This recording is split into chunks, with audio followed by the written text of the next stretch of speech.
aka the Gunatic Fringe, aka Kenny Gumega, aka the good Ba Boy, yeah, yeah, yeah, yeah, yeah, yeah, aka let me holla at your player. It's Teddy Longanisa, holla, holla, holla, aka your host. And today on this very special episode, um, I got with me a good brother from the Chicagoland area, somebody that there is a lost episode somewhere in the records of Twitch with this man where we espouse on being Asian American wrestling fans. This is one of my favorite people that I've been on Discord with. This is y2chae. Also known as just Jason Che. Yeah.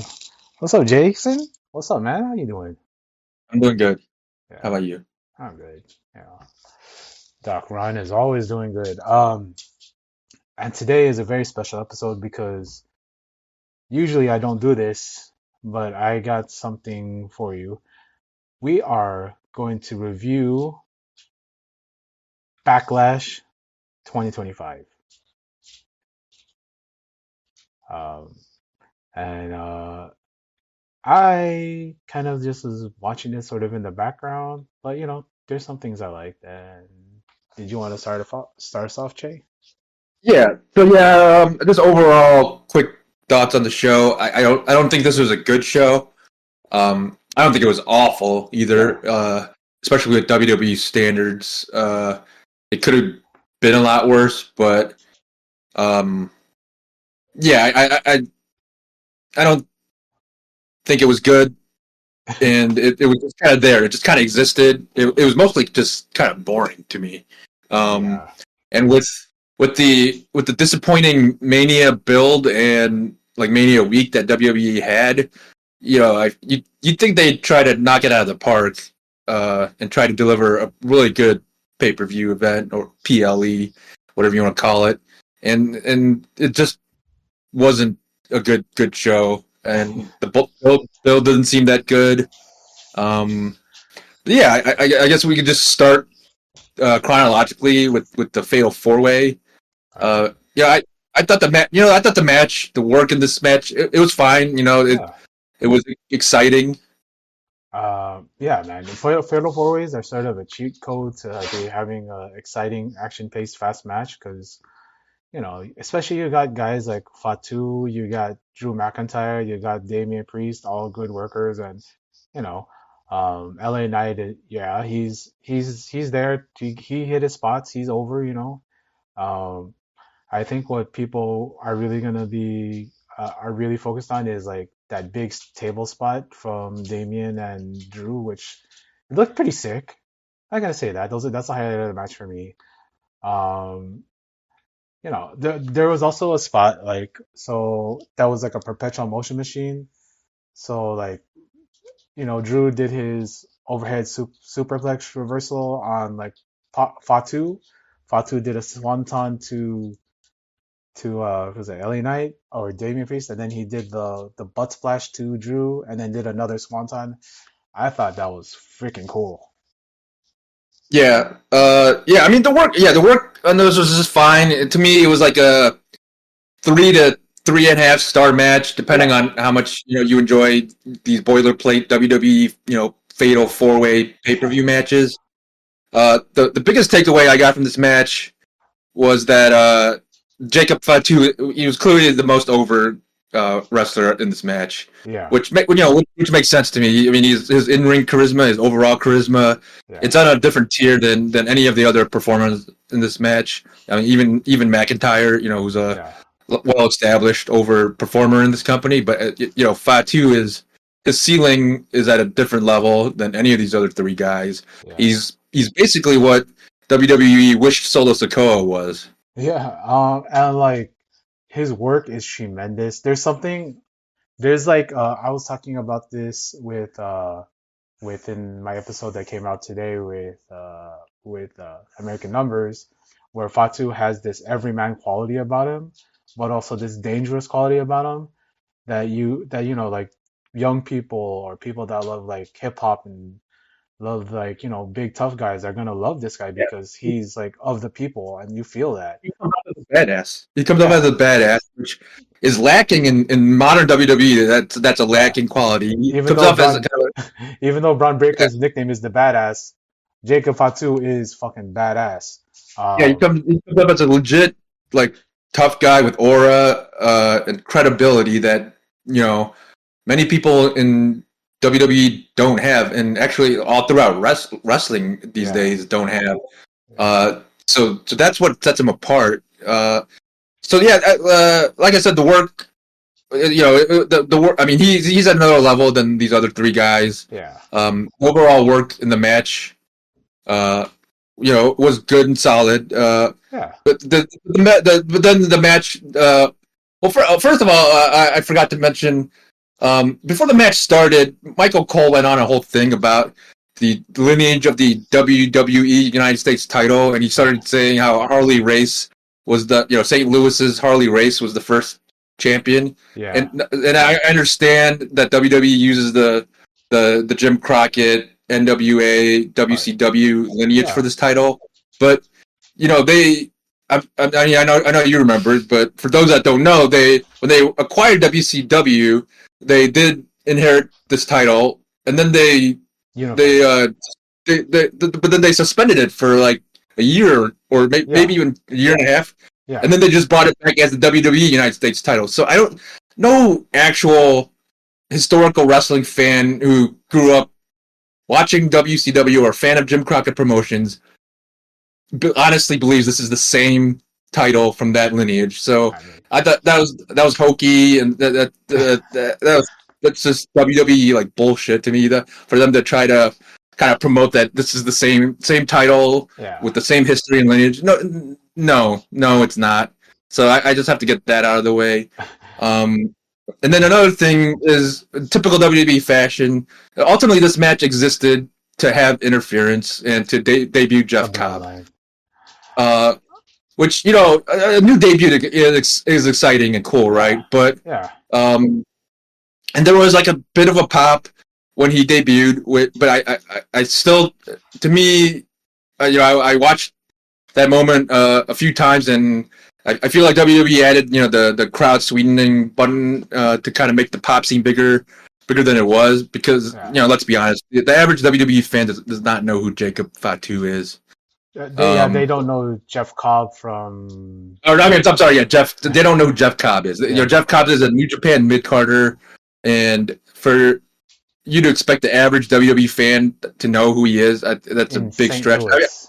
yeah, obviously some of those fans were going crazy. They knew the more hardcore fans knew who he was, Yeah, but after that initial like pop he got, everything else he did was complete silence because yeah, I think the realization came in that we don't. Oh wait, this new guy is debuting, but we don't know who he is. yeah. He's just gonna Um, do bloodline stuff. I also want to say this. Joaquin Wild is Filipino and he got an LWO tattoo. Jeff Cobb is Filipino, born in Guam, raised in Hawaii. I don't think yes. he has any any Yeah, real. I wanted to talk to you about this for sure because I know you're Filipino, and we know. Yeah, we know he's at least half Jeff Cobb is at least half Filipino on his mom's Yeah, side. I don't know I'm what not he is on his sure. dad's side. I'm not sure what he is on his dad, but I know He's he's not half Samoan. He's Filipino. not Samoan. He's He's not not Samoan. Tongan as far Yeah, or Tongan as far as he was born in Guam, but he's not Chamorro, which is like Pacific Islander. And I'm gonna say this, okay? So some Filipinos consider themselves Pacific Islanders and not Southeast Asian.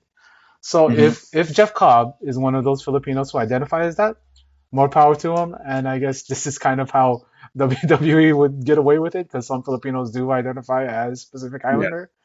I personally but don't, but that's it fine. also doesn't make sense because they're just now they doing the bloodline stuff to just include any brown guy that Any, grew up in an island. yeah, There's no. I mean, Jeff Cobb does not have any family yeah. history with At these least guys. with the Tongans, like uh, Jacob Fatu's dad and Haku were a tag team, and then Yes. you got the history of like Young Rock, where like Haku was basically raised by like Peter Maivia, and like Rocky Johnson was like his where was like Yeah. his his idol, and he babysit the Rock. So like so Yeah, like Dwayne Haku is in the Johnson family. considers his like an uncle to him, even though Yeah, they're not blood related. yeah, and So there's a relationship there. Jeff Cobb has no family history or historical relationship with any of yeah, these guys. yeah. At least And then Bronson Reed is Samoan, because I know yeah, Bronson Reed joined. He's probably gonna come back, and it's probably gonna be the same thing again.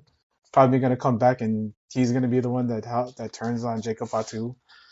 and Honestly, and well, this is a doesn't have much to do with anything, but I find Bronson Reed to be a geek, but that's probably a topic for another day. Mostly because of his social media activity. oh yeah, yeah, He's just a try-hard geek.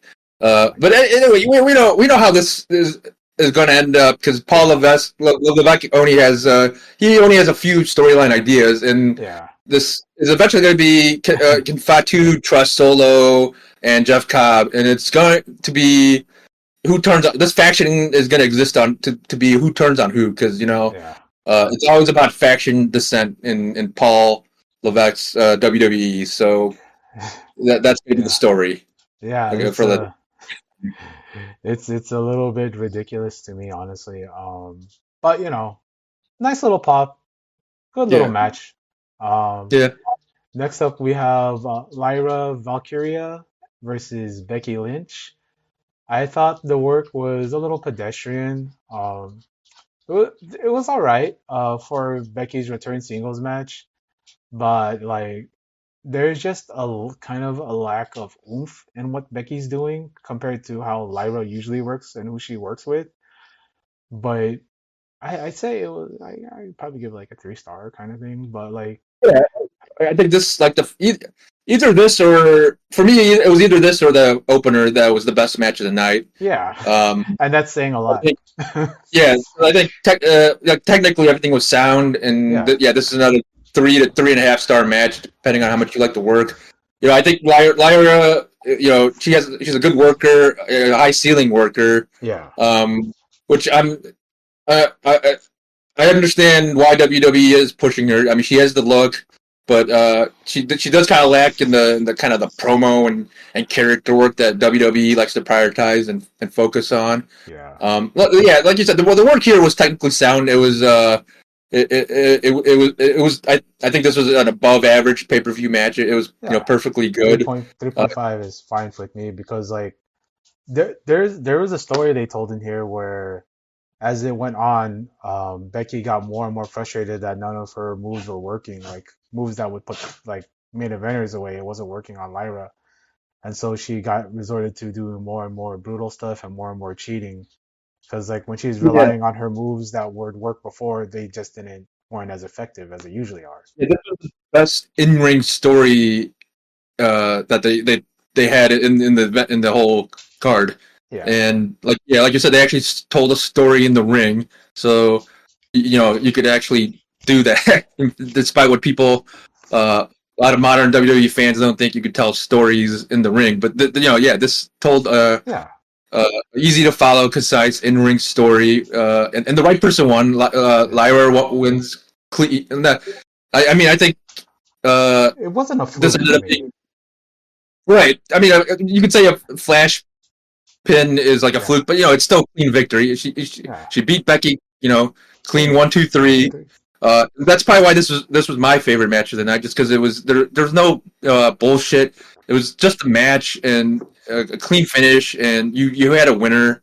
Um, yeah, I think I mean my only criticism of the match would be the whole storyline of you know Becky coming back, and she's the one that attacked Bailey, and so Yeah, she can be in Mania, and then they win the tag titles, and then they lose them the next day in a rematch, and then she turns on Lyra, and I know this is all they have a history because Lyra beat her for the NXT title, and yeah, they've had a history for a couple years, and they're both from the Irish, they came from the Irish independent scene, but I feel like the emotional aspect of the story they were trying to tell would have been better if they kept Lyra and Becky as a team longer, and Yeah, then they they sort of just fast forwarded through everything. yeah, they just like speed ran the story. So for the company, for the We Tell Stories company, it's like, well, I don't think that story was the highlight of the match. Like you said, the in ring story that they told throughout the match,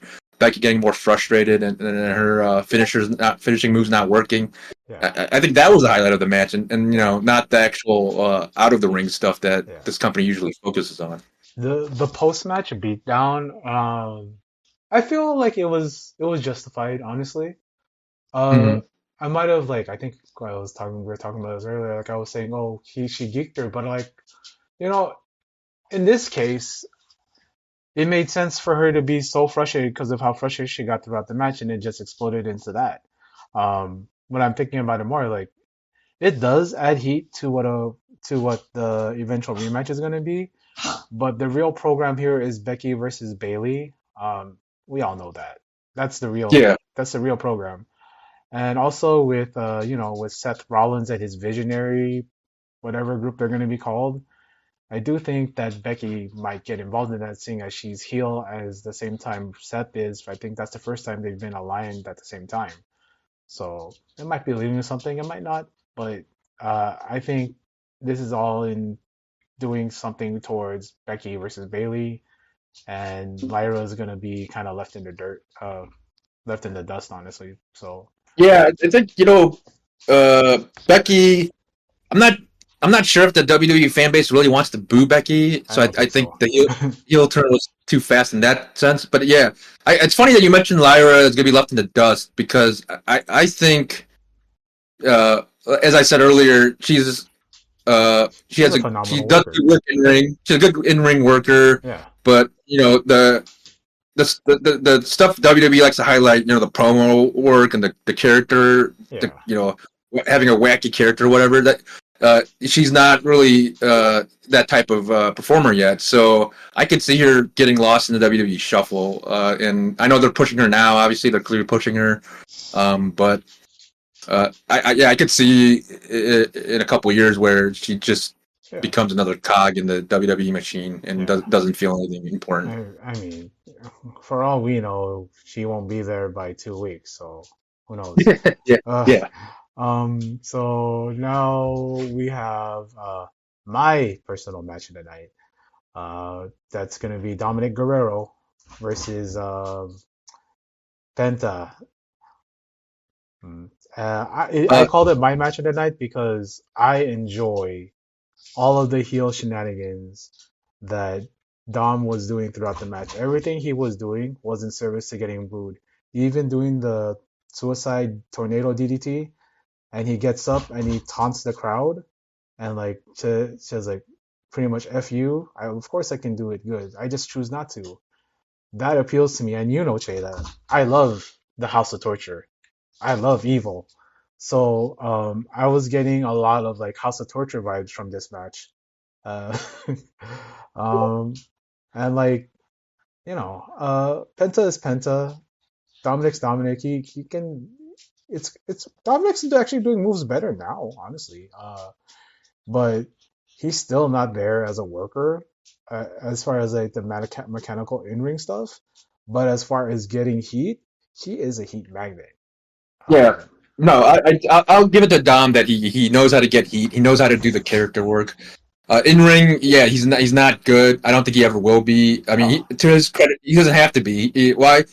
If you're Dominic Mysterio, why would you bother trying to get better in the ring when you don't even have to in front of this crowd? You just have yeah, to do your heel shtick, and they eat it up. So you know what? I don't even blame the guy for not even like getting better. I mean, he's gotten a little bit better as time goes on, but he's still bad in the ring. he's still Um, bad, so bad. yeah, like you But said, mechanically, he's just not there. He's like he seems like a guy that's playing pro wrestler than actually a pro wrestler. Um, and then as you know with Penta, Penta.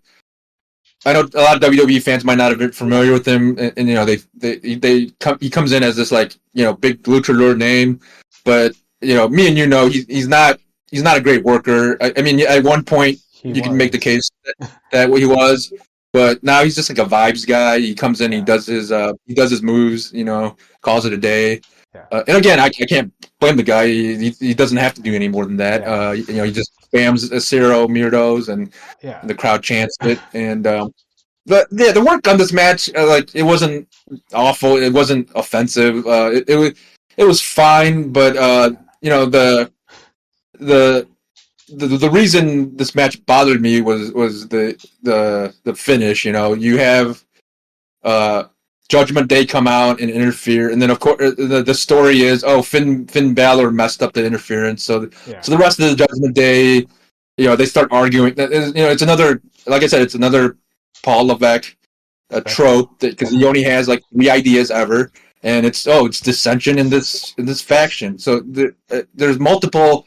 Oh, there's a dissension in this faction storyline. This is just another one, and then while that's going on, it turns even more overbooked nonsense, because you have El Grande Americano come out and interfere and cost Penta the match. And honestly, people might say, oh, they protected Penta by doing this, but to me, it makes Penta look like a geek, because no matter how you spin it, El Grande Americano is a comedy character, because he's a comedy. Chad Gable's been a comedy guy for his entire WWE run, basically, and he now he's just doing a white guy as a luchador gimmick, and he's costing Penta matches, and I don't know, it makes Penta seem like a geek to me. I don't know how you feel about that. Yeah, in our personal Discord, Punished would call Penta a No Mercy wrestler. Like how you No Mercy or like Revenge, you do the taunt button to get your special. Yeah. That's exactly what he does. So I'm sure Penta probably spent years playing Revenge, and he knows the deal. I Out of like the first couple weeks, I thought they kind of were doing a good job with him, but then you saw like he was starting to get on main event. He was starting not to matter. He dropped his first fall in a tag match. Usually, if they like have something for you, you won't drop falls for like. And then Ray Phoenix lost at Mania, right? Yeah, he wasn't even supposed to be in that match, so like him losing makes even less sense. But and then so they, with this AAA acquisition, I thought there might be a chance Penta wins, because you just bought AAA.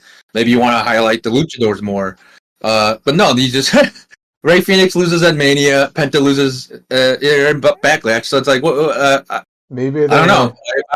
If I was booking the show, maybe they're gonna speed run the Lucha Bros because they need a draw for that AAA show, and it's gonna be in Kia Forum, which is not a small arena.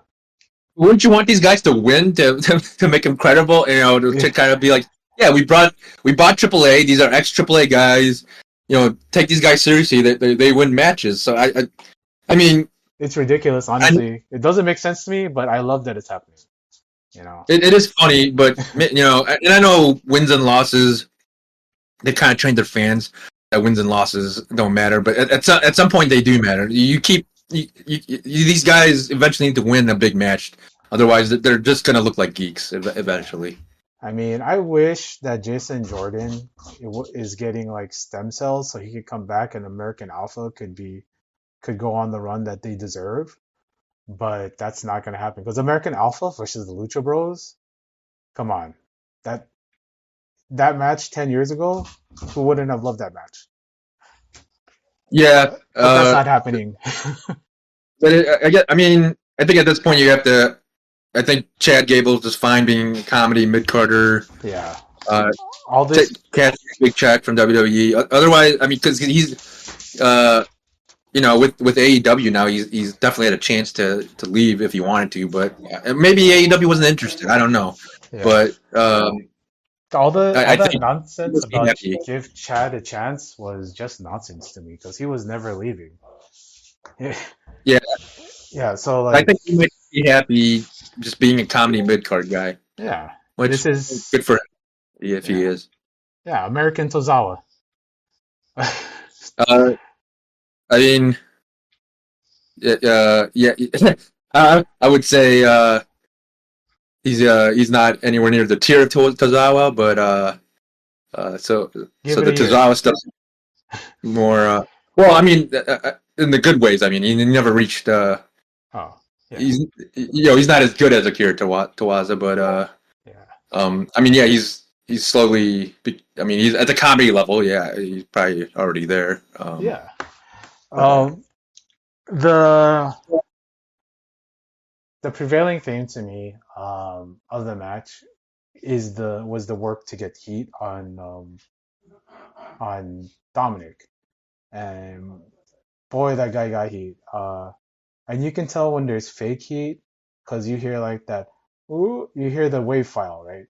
But this was yeah, like real guttural, like fu heat, and like he's reveling in it. I know like he's like he learned from like Conan, and he actually trained under Conan. He trained under a lot of people. Like he trained under Conan, he trained under the Lucha Brothers, he trained under his uncle, he trained at the Lance Storm Academy. He even went to the LA dojo. So it's kind of weird how much he sucks. But yeah. Some people just don't have it, I guess. yeah, but however he learned how to garner that heat and garner that that just genuine hate, it's good work. And that brings us to our penultimate match: Gunther versus Pat McAfee. Let's go. I hate Pat Uh, McAfee. yeah. So I mean, I find Pat McAfee highly annoying too. Um, I mean, this match, I think it went on way too long for what it was. Well, first Yeah, of all, I just don't understand why Gunther is being programmed with Pat McAfee, who's an announcer, and and then also Jey Uso. I don't think that's the best use of one of your, the best one of the better wrestlers, probably easily a top 5 wrestler in yeah, the company, and he's being stuck in a pay-per-view program with Pat McAfee. Like this would be like if AEW had Samoa Joe feuding with Excalibur or something, and before people say, oh well, AEW, they're having FTR feud with Nigel and Tony Schiavone. If AEW makes if they put FTR versus Nigel and Tony Schiavone on Double or Nothing, I'll bury that too. Because oh that my would be god, stupid too. that would Uh, be tremendous. A tremendous. I'm gonna give that a raspberry. Oh man, shout out to but Conan. that so that's why I find this whole thing stupid. They only have these 5-match PLE events, and you're wasting a Yeah, spot on Pat McAfee. And I just don't think it does anything to get Gunther over more. I mean, there's so many things I found annoying with this match. Like first of all, it was like Michael Cole going, "Get him, Pat! Yeah, Pat! Get him, Pat! Yeah, Pat!" over and over. It was just completely annoying and yeah. distracting. Or when he was like, when Gunther was dominating and Michael Cole was like pouting, "Oh, just end it already! Just end it already!" Because you're supposed to. The only reason you would give a shit about this match is if you care about this friendship between Pat McAfee and Michael Cole. And I, for one, do not give a fuck about I Pat mean, McAfee and Michael Cole's friendship. I'm watching the match, right? And the crowd is going crazy for every chop and every lariat and every power bomb that Gunther is hitting on him. Because, like, is that what they wanted? Like, they Yeah, wanted it's, Gunther's cool. He's a yeah, badass that does cool stuff. And then when Cole came out and he dropped the headset. ugh, There was like another wave file sweetener because they made it sound like it was a huge pop, but then you look at the crowd and like most of the crowd is just sitting there; they're not reacting. yeah, And then when McAfee made the small little comeback and he puts Gunther in the choke, another huge pop sound file. And you could the camera shot, you could see up to like the 300 level, and all those like the 200 level and the 300 level, they're all just sitting there. There was no huge pop. So this fake production, really gets to me because once you see stuff like this, you can't unsee it, and it's just yeah, very distracting. So like, yeah, they had to sweeten the noise to for the cheers for McAfee because, like you said, the crowd was popping for Gunther because he's cool, he's a badass. Yeah. He comes up as a tough guy. So and then the other thing that really bothered me about this match was then Michael Cole interferes on McAfee's behalf, which isn't McAfee supposed to be the face and Gunther the heel? So that made no sense to me. It's like I understand Gunther just kicking his ass, beating him down, and whatever, but If that was an the whole thing, audible, like if that yeah, was an the whole thing, audible, that would make sense because if they said, "Oh, Cole interfered," because there's no coming back from this. But what'll happen is WWE is gonna make one of those hype videos where it shows like the crowd is with McAfee and they're gonna make Gunther look like the biggest villain of all time. So yeah. I mean, overall, the whole thing was pointless and stupid. I just didn't see the point of it. You think you pair Gunther with another good wrestler and have a real wrestling feud, yeah, not having feud with an announcer. And I understand Pat McAfee. He's a former NFL punter. He's in good shape. He looks great from a physical standpoint. But he's still at the end of the day he's still a commentator and yeah. um not someone you should be putting on your 5-match PL leagues. In the semi-main, like Right, in a big spot, in in a big in a push spot. feud. Yeah, because like I'm gonna say this right. Because he is part of that whole the manga grift kind of stuff. Like he always does all those dog whistles on his show. I think part of it is also trying to appeal to that fan base, the same fan base they brought to UFC, who will pay like $5,000 to own the libs. Yeah, Um, no, he has a popular show on ESPN, yeah, so putting him on there gets them some yeah. attention and publicity. I, I, He'll ge- promote it on his show. I get that much, right? But like he would have got the same out of like a 5-minute match, and they made a whole thing of he doesn't want to tap out. Why are we protecting this guy that's not a wrestler? Why? Yeah, Why? I'm like this whole thing about tapping out, not tapping out. It's like there's no reason why he shouldn't tap out. And like the fact that they kept him from tapping out, if they ever do a rematch, he should tap out like in 3 seconds because it's yeah. This should have bullshit. just been a squash match if they wanted to do it, but instead it was like 15 minutes long. Yeah. And there's also no evidence that all the like legions of dude bros that watch Pat McAfee's show are actually being converted to WWE fans. I don't think it's happening. Yeah, if there are, I'd like to see some evidence of it. I mean, it's clearly not helping their Netflix Netflix. ratings or Yeah. SmackDown ratings. So Yeah. yeah, I don't know. I don't know what the point of this was.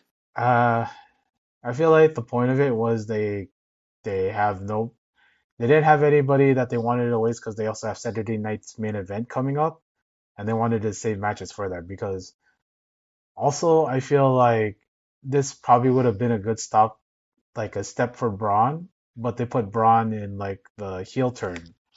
So also this probably would have been a good match for CM Punk, but CM Punk's not gonna But lose. they're afraid to have people lose. Like they're Yeah, it like I people. said, Paul Levesque has no ideas. He's afraid to book bigger matches because then someone has to lose. Yeah, And I mean, you just that's why you have all this interference and nonsense. yeah. And People for like the longest time harped on AEW for not doing these matches, right? But now they're doing it on a weekly basis. They're having big matches with Will Ospreay, Takeshita, Swerve, Hangman. They're putting them on TV. But now in WWE, it's like main eventers aren't really working main eventers, or then mid carders like they could have done like Drew McIntyre versus Gunther, or Damian versus Gunther, or something like LA Knight versus Gunther, yeah, something. because especially that Fatal 4-Way it felt kind of forced, right? Because Yeah, the two separate feuds in one match. It was Drew and Damian, and then Fatu and LA Knight. Those are the two separate feuds shoehorned into a Fatal 4-Way match.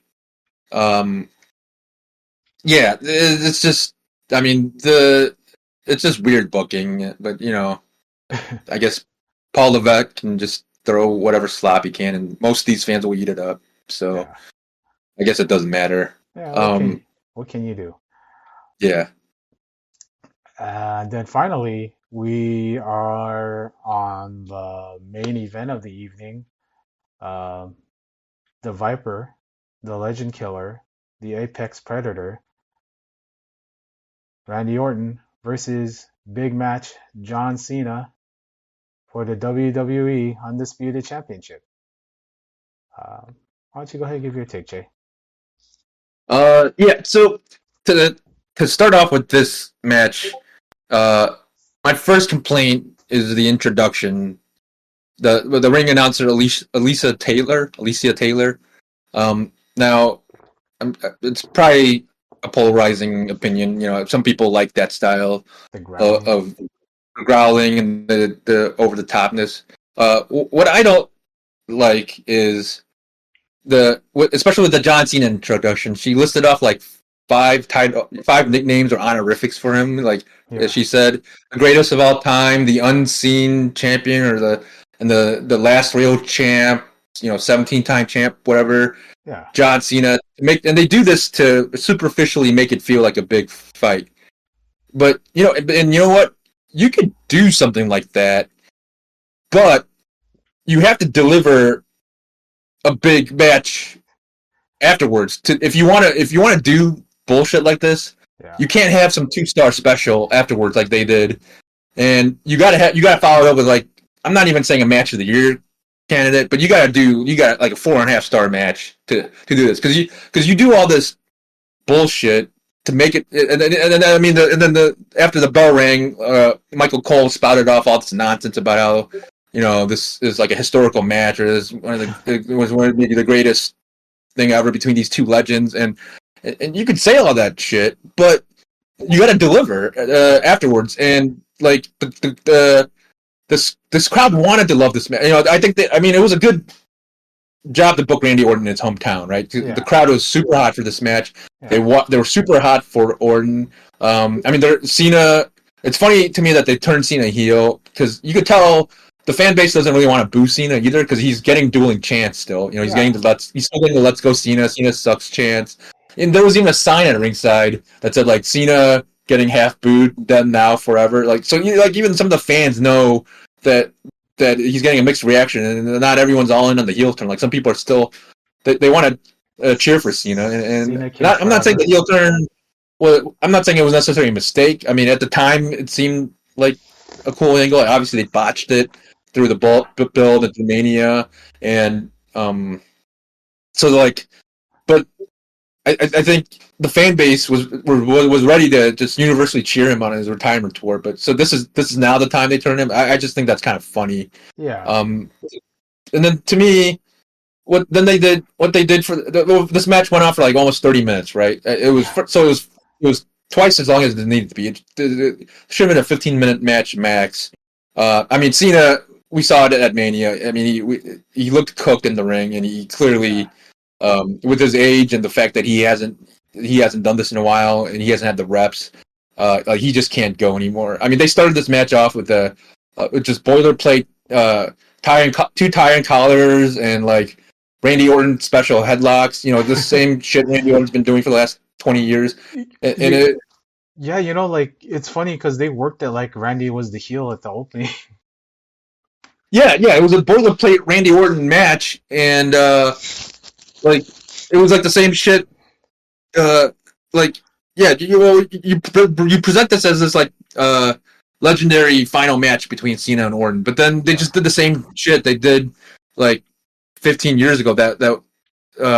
Like, and I think wrestling's kind of evolved past that in a sense. They just did a slow plotting, like, well, for the first half of the match. Like, once they started, like, once that RKO reversal to the attitude, or that the reversal yeah, to the RKO, I should say, happened. Like, then the crowd started chanting, "This is awesome," because they finally got a taste of actual, like, action and something happening. yeah, So, like, once something started happening in the match, the crowd got really, really into it.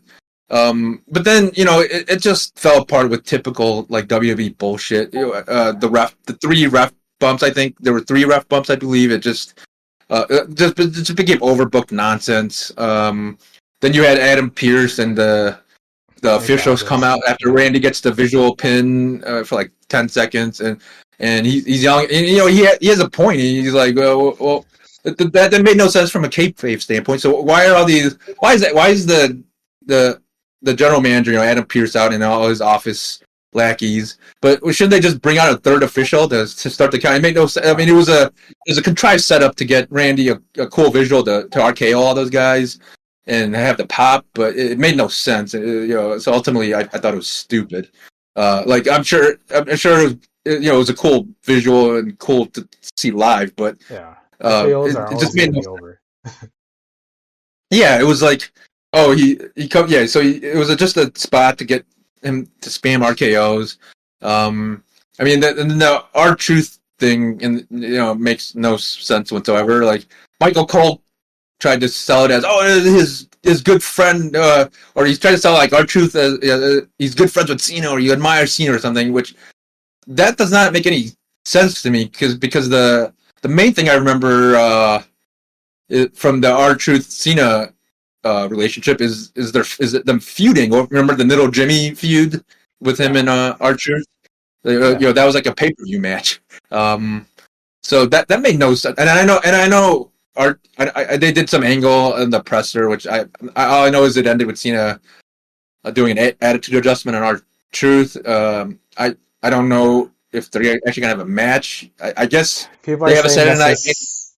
People, that's what people are saying. That's a Saturday night main event. But like, Yeah, so they don't want to give away a big match, I guess, for the Saturday night's main event coming up in a couple weeks. So they're gonna put Truth in it instead of like another main event person, which I get, but it's like, um, it just seems silly to in 2025 and John Cena's retirement tour. You're gonna have a John Cena versus our Truth match, and as we can see, Cena can barely work and move at this point. yeah, So you're going to put him with a subpar worker in our truth now. who's I just don't. also ancient. He's Yes, also he's ancient. over 50.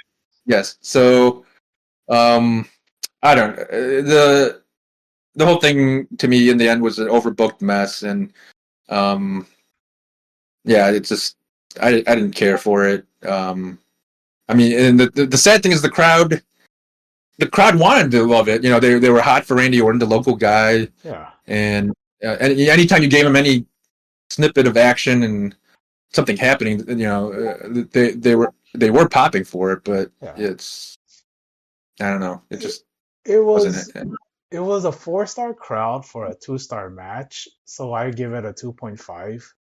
Um, because like realistically, that crowd was hot for everything, which Yeah, you're just watching it. I'm just watching it, and I'm just like, eh.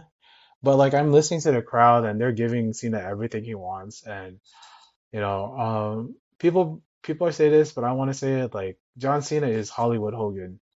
I hope he wears a toupee soon, also because do you remember when Hulk Hogan wore that fake wig with the spiky hair? yeah, Yeah, so I'm hoping he does that soon because like he took powders. He begged off. He used the ref to his advantage.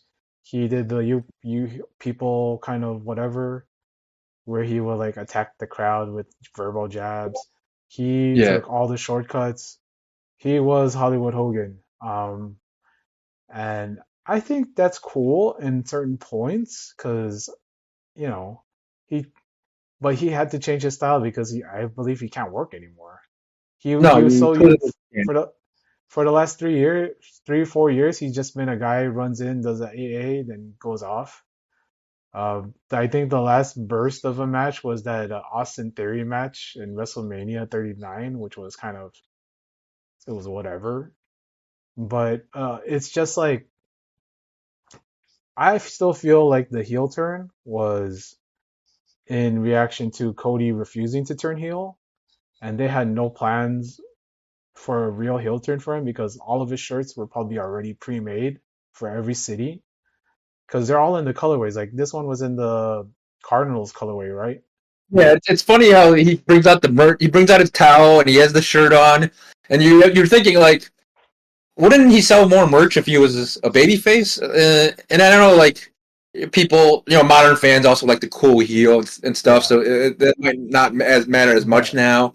but I think he would be selling more merch if he was a face. I feel like Um, if he was a face right now, he'd be a more interesting worker, a more interesting champion, and a bigger draw because people don't want to boo him. People wanted to like celebrate him yeah, in his last year. Like I agree. we're seeing this right now with Tanahashi. Uh, Yeah. Everywhere he goes, he's receiving like these "thank you, we love you, you deserve Oh it" yeah. kind of like cheer. I'm not sure if you went to Windy City Riot, Oh, but yeah. No, I absolutely went to that. I couldn't miss Tanahashi's last match in yeah, America. I mean, the crowd was super hot for Tanahashi. Like, yeah, it was definitely like uh, uh, the fans there to show respect for a legend and be able to see his last match in America. And yeah, people don't want to boo like uh, legends on their way out. You know, it's just yeah, not a thing. Like you said, this is all like it all comes back to Elimination Chamber. They had to bring in Dwayne because tickets weren't selling. yeah, So Ari and Daniel had to call up Dwayne and he'd be like, "Hey, can you come and save this show? We're not moving as many tickets as we wanted." yeah. And his idea was, "Well, I'll get involved." And we know the heel turn was his idea, and we know Cody didn't want to do it, and then so it was asked about Cena, and Cena said yes. And I think you're right. Yeah. Since they had to pivot to Cena, there was no plan afterwards because initially the idea was Cody turning, but since that was rejected, they had to go I to Cena. I had a question for you, man. Could you Yeah, imagine heel Cody accepts the Rock's offer, kicks Cena in the balls, and goes full home ROH Cody, the I smiling, mean, the devious yeah, heel. that would have been a better angle, and I think the crowd would have been more. You know, you want the crowd more backing Cena in his retirement run Yeah, like this, right? I think because yeah, it would have been better. and like if you've been watching, because I've been watching. I know people make fun of us for watching WWE in our Discord, but I from time to time I put it on in the background. It's good background noise, you know. To be clear, I do not watch the weekly show. Yeah, I only watch this pay per view because you said we could review it on the podcast. Otherwise, I wouldn't have watched the second of the show. So I don't. Uh, Doc, you are not speaking for me. I do not watch the product. yeah, I will not. I will not be watching Saturday Night Main Event in 2 weeks. I will not be watching whatever their next pay per view is. Is it Money in the Bank? I guarantee you, I will not be watching that. So I follow the product like from the news I hear, and stuff stuff I read up on. But I don't I don't watch WWE.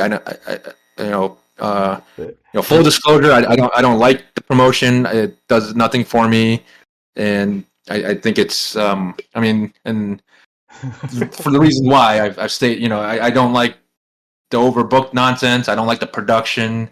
I don't like the announcing. It's just, I mean, even if there's solid in ring work, as there were in it a couple of feels these matches, hollow. it feels superficial and sterile, and Yeah, it's not a promotion. For me, that's fine, but yeah, yeah. that's just like I said. If we weren't gonna review this show, I would not have watched the second of this show. Hey, man, Um, I I gotta be honest with you. The only way I keep up with WWE is Botchamania. Um, just to like keep it 100. I really, I mean, like tangentially to what people post on like whatever, or I'll watch like I'll drop in for some big matches, but I do not watch weekly WWE. I know people think I'm lying right now. They're looking at their phones and they're saying liar. But yeah, it's not the company for me. Like also like I don't feel like AEW is the company for me right now. But if I'm comparing the two, one of them is at least giving me a good match a week. But I don't like comparing. Uh, this whole pay-per-view, like you were saying, it felt superficial. It felt tacked on. I feel like felt hollow, and there was no need for it. But the fan.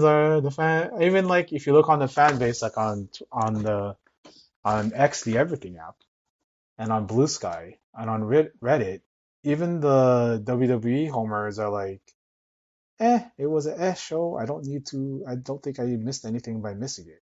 no, it was And a pretty nothing event. I mean, it has a 6.6 on Cage Match. yeah, that pretty much So says it all from from what Cage Match usually rates stuff.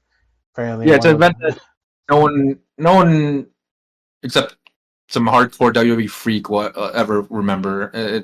There's nothing worthwhile that happened, and like I said, you think with the weak mania and the weak mania build that they would try to have a better product follow up, but I guess not. I mean, maybe I don't think Paul has many ideas. I don't think he's anything of a special booker. yeah, So um, yeah. and, Uh, so I usually say on this show that we don't do reviews, but for you, brother, I made that exception because I fucked up. Uh, even though this was a show we both did not enjoy at all, which I think is funnier on both ourselves. But yeah, man. I'm just gonna like hit my questions for you. Like, how did you get into wrestling, brother? uh, as typically as someone in the early 40s, yeah, just the early 90s, like WWF, and the rise of WCW, Yeah, and then going towards the Attitude Era. That was pretty much it. yeah, Nothing special. Just I think that's standard for a lot of people yeah, my age. yeah. Also like, uh, we we talked about this in the DMs for like a couple years already about like how I always wanted to do like a podcast with you because I feel like Asian representation in this internet wrestling podcast space is very limited. Shout out to you, Wei. Shout out to you, WH Park. But like, I think those two are pretty much the best, and those two are it. I mean, there's Joseph Matsuo, but he's just a YouTube guy. But I always wanted to do this kind of show with you, Che. I feel like, you know, I always felt like we had like a rhythm going on, and that was probably one of the smoothest reviews I've. That's the first review I've ever done on audio, and that's probably the smoothest I've ever heard it. Done with two people who don't really do this. Oh, thank you. I think for something like this, I think reviewing and analyzing stuff is probably my bread and butter. Yeah, Because I have opinions and takes on stuff. yeah, So I think that's probably where I feel most comfortable in talking about stuff like this is just reviewing and analyzing events. That if I had to just say what I feel most comfortable in doing. So yeah. yeah, No, I had a good time yeah. reviewing this. Yeah, we had a really good conversation. We just had another really good conversation. And man, it's just rules. I'm gonna ask another question for you. Can you give me because I talked to guys from Chicago that gave me like their top five Chicago recommendations, but could you give me top five Korean Chicago recommendations? Oh, there the rotation I have of Korean food in Chicago isn't actually that large. Oh, okay. I mean, there's a Choson Oak, a traditional Korean barbecue. Same with Samsu Gapsan. Those are two long-standing Korean barbecue spots. Hell yeah. The latest rage though is all-you-can-eat Korean barbecue spots. Ooh. Um, which for the better ones, you have to actually go out in the suburbs. There's a spot called Mr. Kimchi, Hmm. where me, SPF, and Rich Craich have been together a Yeah. few times. Um, and then there is one in the city called Iron Age, but it's not as good as Mr. Kimchi in my opinion. And then there's also there's some Korean like You I guys. guess you'd call fried chicken places. There's a Korean fried chicken place called Crisp. That's really good in the city. Hell yeah. I love And that. also a Korean, an Asian fusion taco place called Del Sol that I like. So those are pretty much the places I go to. So it's not a lot of places. I mean, there's a lot more. I'm not trying to say there's not a lot of Korean food in Chicago. Yeah, There's a lot more than I'm listing, but you usually, people stick with like what they know and their yeah, favorites, and yeah. That's all I asked for because I might be taking a trip over there soon because Um, yeah, I might be heading over to Chicago like probably in the summer. I'm like trying to get like some of the places and oh yeah, beyond, like Mr. Beef and Pequod's and I think there was a hot dog place that I was recommended by Dr. Keith. It was like fudge, I forgot it. is it Um, Super Dog? yeah, he recommended Superdog because that one's the one where you have all the toppings on it, right? And then Yeah, like yeah, and then there was another hot dog place he recommended, but yeah, Gene and huh? What's that? Jude's maybe. Yeah, yeah, yeah. And then there was like a place, I think Gene and Jude's also has like a chocolate cake that was really good or something, a chocolate cake and a carrot cake. Yeah, man. I'm not much of a dessert guy, so I'm the wrong guy to ask for that. Oh, but you know what? I'm gonna ask you what your favorite sweet thing is, because I know like I know you just said you're not a dessert guy, but I know like because I It's probably a cake, in over here in Just LA give me a nice. we have like bingsu, we have we have a lot of like mochi stuff with like because I just had like mochi with injomi like the other day and that was fire. But like, is there like a dessert that you go for even though you're not a sweets guy? Like a sweet thing that you Yeah. like? It's funny you mentioned mochi because I do live like literally a block away from a mochi place. Oh yeah? Uh, but but I've only gotten mochi there once. Like you said, I'm not a big dessert guy. I'll eat it, but yeah, I like it. But I'm just not. Yeah. I just don't crave it. Um, Well, like if you do get so a mochi, what do you get? so the one I got when I went there, I got I think I got like half a dozen mochi donuts. It was a mochi donut place, and I got like an Oreo flavored one and like strawberry Yeah, yeah. one. Uh, I love mochi like donuts. yeah, caramel flavored one. So yeah, I got like a variety.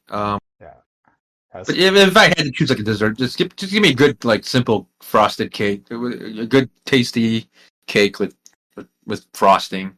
yeah. I do love the You know. cakes from Portillo's. The just the Oh, regular oh cake. yeah, I forgot there's Portillo's in California, right? Yeah, Yeah, yeah. I got the chocolate yeah, cake and that was just like, yeah, goddamn. yeah. I There, I fell mean, they're asleep known in the for that. booth. Yeah. And I'm not sure if you're, well, I'm part of the blood sugar line because I have high blood sugar. So when I think about it, when I think about these desserts, I'm not eating them that often. That's why I just want to talk about them because it makes me feel better about that um, as a member of the blood sugar line. Um, this month, we had a couple of big losses. We'll talk about this one first because it just happened. Rest in peace, the homicidal, genocidal, suicidal maniac Sabu. Um, rest in peace at rest in power at age 60. Uh, Sabu to me, because I grew up on watching FMW tapes and ECW, and I saw him in WCW, and even he had like that first run in ECW, WWECW, he was on fire. He was over, and even in TNA, he was over no matter where he worked. He worked programs with everybody you want to work with. Cactus Jack, Terry Funk. He worked Rey Mysterio Jr. He worked Jushin Liger. He worked through Crippler Chris Benoit, as we all know. That special botch. He worked Hayabusa. He worked even like you know he worked John Cena, big match John Cena for the WWE title. He worked WrestleMania, and this guy, he was something special. Even if sure he would mess up here and there, and in his words, he said he would mess up on purpose. But to me, like what Sabu represented is someone that took chances on himself, someone that has all these legendary stories of like getting cut open but then gluing himself back together. And I'm a sicko, you know me, Che. I love the blood and guts. I love the barbed wire matches. And when you were a kid in the '90s, there you could not. and you watch ECW, you always are hit with that Born to Be Wired, the most violent match in pro wrestling history. And yeah, that Sabu is no longer with us is kind of a trip, you know? Yeah, I mean, you can't deny his influence. And how he influences modern wrestling. Even to this day. Yeah, How he popularized the hardcore style, and like you said, the whole kind of blood and guts type of matches that we see today. I mean, he was ahead of his time, and like his offense was innovative, and it was nothing like what you saw before.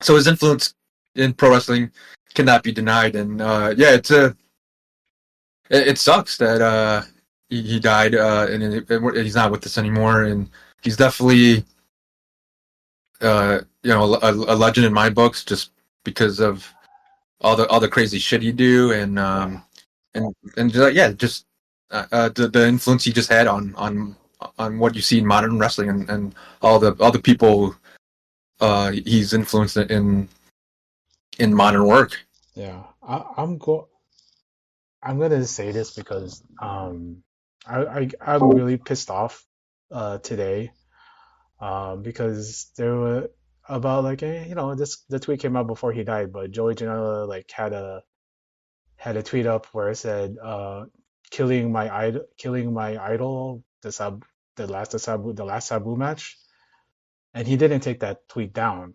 until people came after him, and then he was letting out all these stories.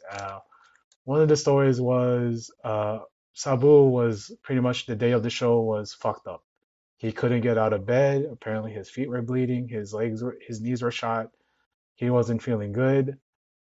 He wouldn't get out of bed, so what they did was they got an opiate. They say Chromat. I say that's bullshit, man, because that's probably on top of whatever whoever was there was giving. Because we know in the indies, um, and in in that kind of like mud show bullshit, there's gonna be I didn't know pro wrestling. There's gonna be a guy with a bag of that scene from the wrestler who had that pharmacist guy who had all the candy in his bag.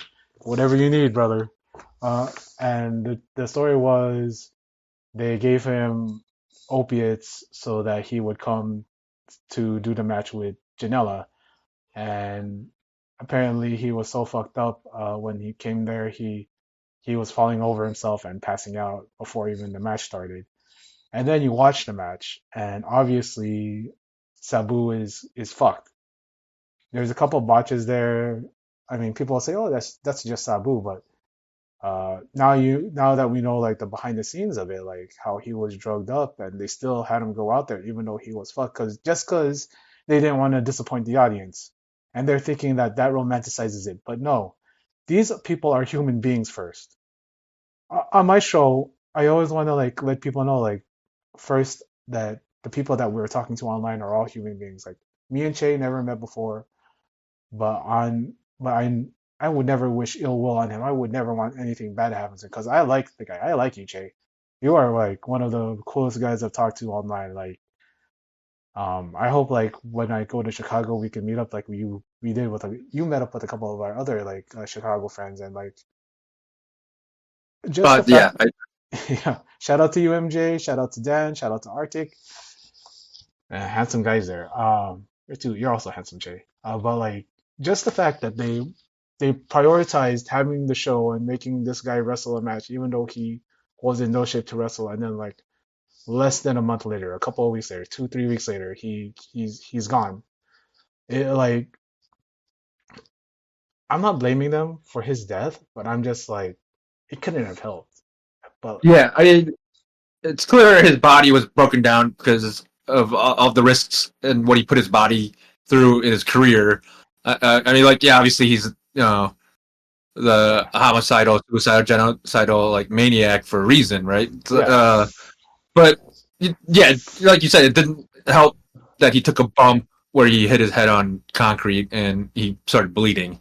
And for Janela, I know Janela I know he didn't tweet that with malice, but he tweeted that thinking this was gonna like help Sabu's legacy by saying, "Oh yeah, we gave him kratom and he was fucked up or whatever." And um, but if you're and I know reports have come out that Brett Lauderdale talked to him and kind of admonished him for saying that stuff. It's just a very bad look for GCW for Janela to say that.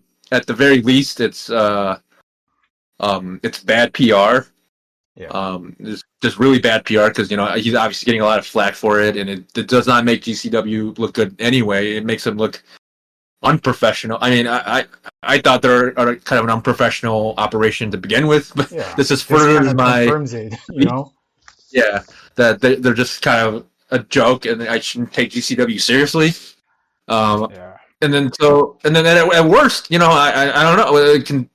What if Sabu's family now is thinking about filing Suing. legal action against GCW? Yeah. I don't know what grounds they have or what could come up from it, but that you have to think that's a possibility that that Sabu's family could now try to blame GCW and say that factors in, but we don't know what's going to happen, so I Yeah. don't want to I speculate until something actually does yeah. happen. But Yeah. I don't want to speculate because I don't want to like pretty much use someone's death to yeah, but that's what kind of what Joey did today with the whole thing is like trying to put all the attention on himself, and it's just yeah, like put some over with someone's death, and um, it was just like I said, at the very least, it was a very stupid thing to tweet yeah. and talk about. It served no purpose, and it it just makes GCW look like clown shoes. Yeah, but regardless of that, I feel like Sabu's legacy is like it's etched. He's an influence for so many wrestlers, Lucha, Puro, American wrestling. Uh, he left an indelible mark on the business, and if you watch a Sabu match, you knew what we were getting. And yeah, man, if I'm gonna recommend something, I would recommend Sabu and Rob Van Dam versus Jinsei Shanzaki and Hayabusa. To as like I feel like that's one of his best performances like on pay-per-view, and WWE actually has it on their vault, so you guys can check that out for free. Oh, Um, it's on the YouTube channel. yeah, yeah. Um, and also this month because you're from Chicago, we lost one of the big Chicago Bears legends, Steve Mongo McMichael of the Four Horsemen. Um, so like, how did that kind of hit for you, Jay? Yeah, it's a very sad situation. He had ALS, so he was suffering for a long time, and we all knew Yeah, this was coming. Um, and for people that aren't familiar with Chicago or the Chicago Bears, the '85 Bears, legendary football team, one of the best defenses in NFL history, yeah, and Mongo McMichael he was a part of it. I don't know. I mean, I've talked about the '85 Bears for so much of my life. Yeah, and I was like, the Bears. I was born in 1982, so Yeah. I was 3 when they won the Super Bowl. So I don't even have any memory of it. But the '85 Bears are fully ingrained in Chicago sports fan culture. That even though I wasn't old enough to even remember anything of that season, I can name like all the starters in that team, basically. Just Yeah. because that's how special the '85 Bears were, and that's also the last time the Bears won a Super Bowl. Um, but Mongo as a wrestler, was he a good worker? No, but he was He like was an all entertaining. charisma. He was an all charisma vibes guy, right? Yeah. Like like fans just genuinely liked him just because he was cool, right? He was a cool guy, Yeah. even though he couldn't work. Like, I was talking about this with some other guys. Shout out to you, Ed and Kaden, about like good bad wrestlers, right? And Mongo was Yeah, definitely a really good bad wrestler because he came out there, he did like you get him for a 3 minute squash, he does a couple forearms, he does that the knee clip thing, tackle thing, and then he hits the tombstone. Good. That's good. That's all he needs to yeah, do. Four horsemen, baby. Um, yeah. Yeah, he's a guy who, yeah, he didn't have any technical wrestling skills. And, and by the time he was wrestling, he had played NFL football for a while, right? So Yeah, his body was kind of shot to begin with, but he coasted on pure charisma alone, and his promos are good too. You know. and like you said with Bidoof from our Discord, Yeah. or was it Caden? One of those two said it best that Mongo was in the worst match that they've ever seen, and that's the Mongo Brian Adams match. And then he was like, and I don't even. He was like, yeah.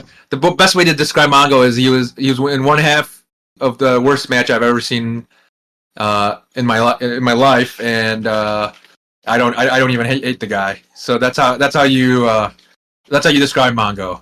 Yeah, yeah. You know, like the first time I saw Mongo, well, besides, he was at WrestleMania 11 in the corner of LT, was on Nitro, right? Because he was on the first opening Nitro, he was the guy, right?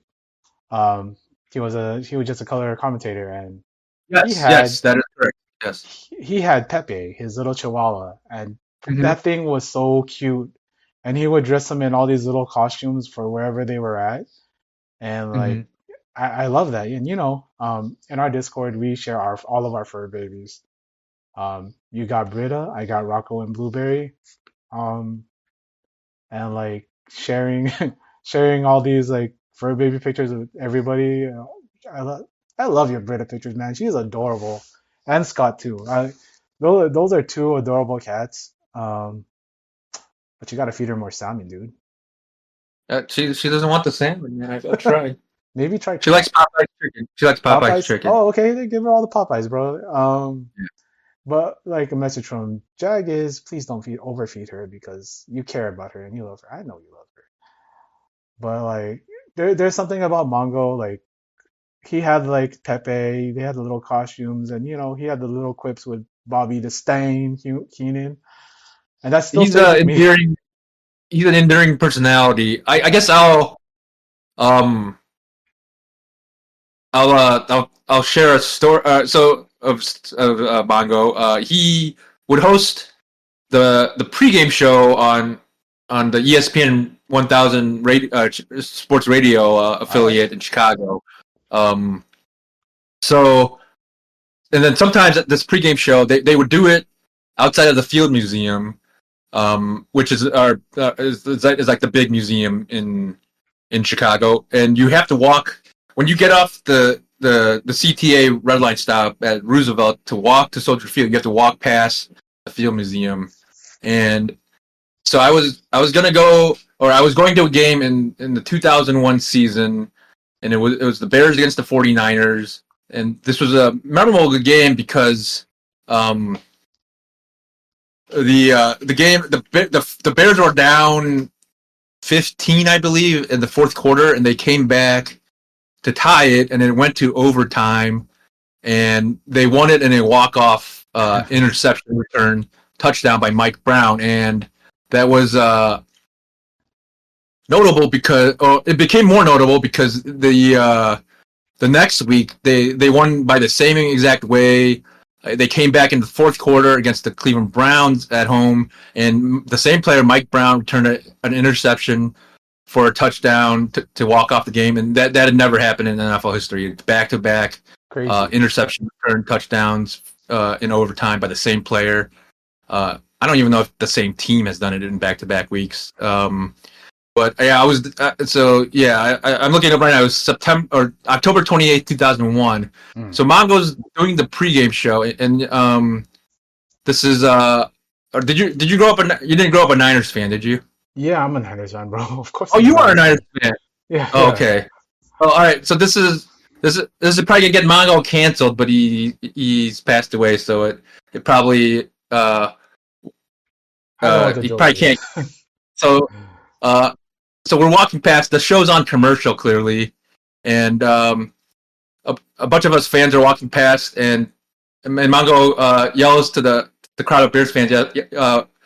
Oh, there were some Niners fans, in the crowd, Yeah. So Mongo yells to the Niners fans, "Steve Young swallows," and then of course all the Bears fans cheer.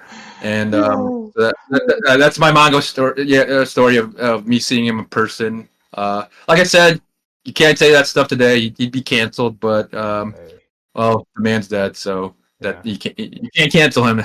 And I gotta So say, man, there's nothing wrong with swallowing. There's nothing wrong with you it. know, maybe he meant it as a compliment. You know, Yeah, because I uh, mean, it's kind of rude to spit, you know. Um, yeah. uh, yeah, man. I loved having you on, man. This was everything I wanted it to be. Um, yeah, I hope we can do this again. Probably for a Yeah. better show. Maybe we can do it for an all in or something. But Um, or double or or nothing. double or Yeah, that I mean, I I'm assuming I'm gonna like that show. I mean, I don't think with the matches already announced and planned yeah. for it, it could disappoint. So it'd be a really big disappointment for me if Double or Nothing was not a good show. But I think that's gonna be a show I really enjoy. Hey, Um, we can only and hope. speaking of AEW in Chicago, yeah, they just announced the residency at the Oregon Ballroom, which for those that are probably not they're not from Chicago, probably don't know, is a small concert venue that holds about 5,000 people for concerts. Dope. Um, so it's probably going to be 3,500 max with the AEW stage. It, apparently, it's going to be 3 Dynamites and 3 collisions, I believe. It's gonna come out great on television. It's going to be a Yeah. packed house. This is a great. I think it's a great move for AEW. It's going to force fans to buy early tickets. It's because the limited capacity. You're not even though it's a 6 show residency. I mean, they'll obviously have Hey. package deals and whatnot. Like because they were running these shows in 10,000 seat arenas, Yeah. and the initial sale was like 1-2,000 maybe, and Yeah. there's no pressure on the fans to buy tickets early, right? You just gotta wait. And but anyway, with a limited capacity arena venue like this, people are gonna be incentivized to buy Hey. tickets early. I think I'm gonna call it right now. I'm gonna say all these shows on this residency they're gonna sell out. I would be surprised if they don't sell out, and I think the atmosphere is gonna be great for. It's gonna come out great on television, and I think it's gonna be during the meat of the. I believe or it's gonna be right after All In, so it's gonna Yeah. so the The the meat fanship of is. it's gonna be the Forbidden Door build, I think.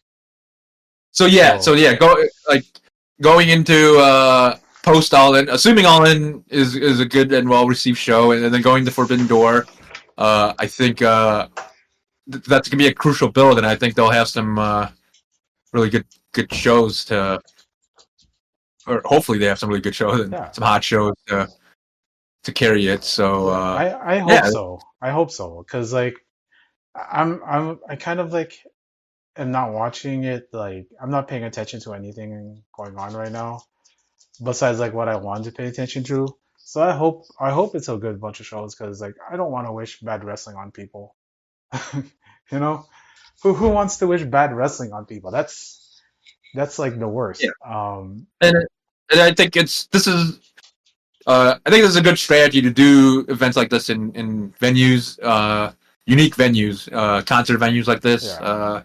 Like The like the runs that yeah, they've had over the last year and like the run that they did like the pilot run in like in Arlington, right? That was the pilot run where the first time they did this yeah.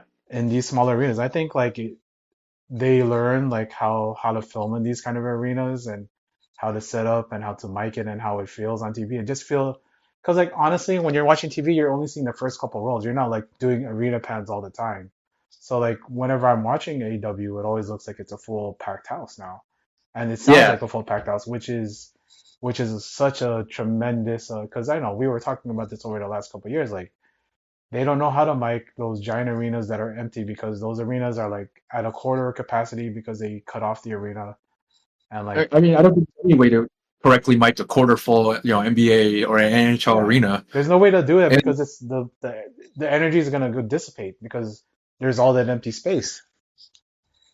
and when you're at a packed venue, even even if it's 3,000 people, but if it's sold out and packed, you feel like you're at something cool. You know, Yeah. the cool event. The company feels cool. Like if you're at a 70% empty, large, 10,000 seat arena, it just feels hollow. You know, it doesn't feel like a cool event. You know, for the longest time, the AEW felt uncool because of that. It didn't feel like a cool promotion or a cool thing to follow or be at, and now they're getting back to that feeling where it actually does feel like a hot ticket. They're restoring the feeling. So to speak. Yeah, Yes. man. I'm thankful that you gave me your time again, brother, because like I'm so sad that original show got lost. I mean, I'm sure some guy on Twitch has it saved somewhere. Some weird guy. I think there was like two people watching our recording actually. I think this So this ended up a lot better. So we could just chalk that up to a test run, and yeah. Um so yeah, I'm not too upset. yeah. I'm happy we were able to talk because like dude, I think we got something here. Um I don't think I don't think you have anything to plug, do you? No, I don't. I'm not a content creator or a Okay. podcaster or Twitter Uh, user or anything like okay. that. So I'm no gonna. plugs. Oh, okay. I'm But gonna say. I'm sure a lot of people in the discords we frequent, whether it's Social Suplex or Voices of Wrestling, they'll Yeah. probably um I mean those are the only people that realistically will be listening to this. So um Yeah. Uh, aside from maybe friends or family, I guarantee you none of my family's gonna listen to this. hey, I don't. I hope none of my family listens to this. I, Uh, I can tell my parents I recorded a wrestling podcast and they'd probably just make fun of me and um okay. yeah so but yeah if you see me on Discord, just yeah, give me feedback if even if you hated the show, it'd be interesting to get feedback. If you Hey, think it sucked, fine, hey, let me know. But I'm gonna make yeah, this declarative statement, brother. This is the best Asian American episodic wrestling review show to have happened in May of 2025. by by one guy from Chicago and one guy from Southern California. Yeah, one guy from Los Angeles and one guy from Chicago. You know, we could call ourselves Route 66 as a tag team.